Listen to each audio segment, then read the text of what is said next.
ngangaroi khali somaina gi mangda mi khara phamaba microphone ma khilaba ma hekta thorpa gi mangsin maramdi mana soi base adoki matik soi hra mana haita base adoki matik haitra mana soi badagi haita badagi ngasi di manipur da leiriba miyangi mihut oiba kendra magi MLA ni haidana honorable haibo haisin mang thariba miyangi mihut se ngasi di akoi ikai ba ma yawre karai dagi adugumba mamagi sarkar chief minister oramba rupaduna magi tobam thopa magi duty magi service bharat संविधान पीरिबा आइन लो दो मफम मतम चाना सिजनरगा अदुगुम इरांग दो लाथा होदबदगी ngasi saitheng phangaba mayum makai tangoi onraba sahi cha kaya gi mamangdagi mapa mapurai oi gaba singna thambiramba adugumba sampati mayam put onrabnina madugi penda kholong mayam duna law pakanda MLA haibo khoise mimang da thok ikai magi thaptala siri birendam ngang ki ba haibata mayam khangbiu manipur se BJP natana kanam tana kanbanga moy mayam tabi hobra tabi hodabra ai khangde Bharatiya Janata party नतन Manipur कल्लोय को SIM थाजबियो Bharatiya Janata party नतन Manipur कल्लोय लंबी ताब होरे उंचाई साइदन होजे अकोसे आइगी माइगैदा सेरौदा लोइरे गी पोखमदा Churachandpur Said फबाक चाउ इखाइदा लोइरे पलेंदा लोइरे मयाम लोइ खंगे उरखुल चपदा यांगम पुबिदगी खु सेनदि योबो ngomdre नोचुक्ता कांचुक चिंगो यौ ngomsalaktre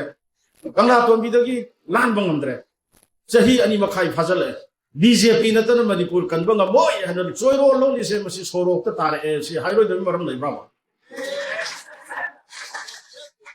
इपा इपुगी थवाइन पोथा पिदना ई कया कतना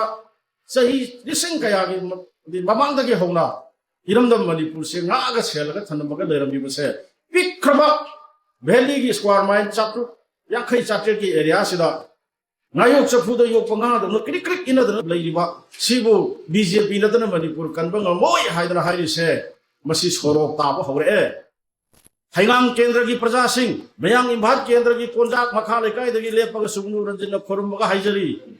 सिरी बीरेन फाजन बिउ लंबी तार ए हाइदना हाइजन आइना हाइजन बनते मागी थौगमनि हाइरि से Chief Minister oidana lepa nga uko haidana miyagi ngakado ba tawkado constitution nga sa hari ba संविधान na piri ba madugi channa kanglon dugi kwai dagi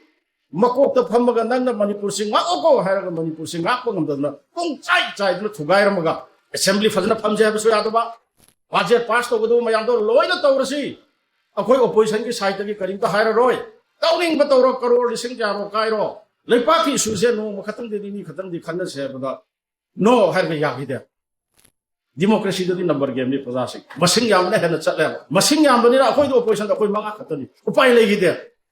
पृथ्वी की इतिहास ता democracy चप कंट्री सिंग मिनिट 10 माथोइ की assembly फंगी बसे मणिपुर खतनि कना की मतम दा सिरी बिरेन की मतम दा वा लोइरे मयाम खंगियो लेपाक सिम मई होदना साबा सिगी थौगोक सिना मरम ओइदना हा का लाउनदना रिलीफ कैंप द खांगी ब मयाम मदो खन्नसी नैनसी हाइबदा सुपनगी मिनिट 10 के असेंबली फमगिबा अदुगुंबा मिकी थी हाइगे बाकी अरुब खन्नसी यादब इशू से खन्नबरा की हाइबदा अदुना ता तौ दम लाकदना हंदक चली बचई से की फेब्रुवारी की मणिपुरी असेंबली कौरे हाइदना असेंबली से बुला अगदी ओपोजिशन दा लेजरी खोइसु लेपा की वारिबा मयाम मयुम मकई तांगु ओनखबा डिस्प्लेस पर्सन मयाम से की खोलाउ से पूरे हरगा मसी की वारो सन पोरगन बतंगने से कोइ सेम साना रिगेदा मणिपुर कनगनी लेपा आकनी हदन गोजाव ngangamba adugumba mana state assembly की फंगना इशू मयाम से Khanna नबगी same Sana रकंदा ngasi numidang pung tang mapan dumba aji nong wali ge mamang tang mapan gi numidang pung manga taruk tarak pada ayuk ta dili da nangboy nangbo charter flight to pai khraga hal aga resign to ka chen ji nu pa ne se mayam kawbing ro ujina lepa musiba IDPS musiba saba ngasi nini humni gi mamang da ubne more dagi chorchanpur dagi mayum tangoi onraba bapa mapunda thambiram balan tumpung loi khraba adugumba ngasi relief camp da mamitagi mapi kangdana leliba adugumba imai ben khara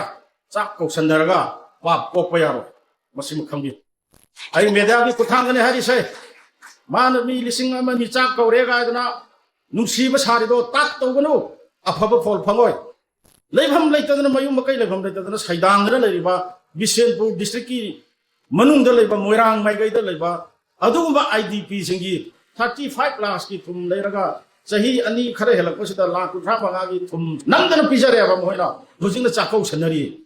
Mayum कई लेत्रबा उपाय लेजद्रबा इमा इबेन मयाम दोगी ममिंगदा 35 लाख थुम लेबंग finance minister chief minister नंगो अफबने हबिस कराई दा हाइदोरिनोबा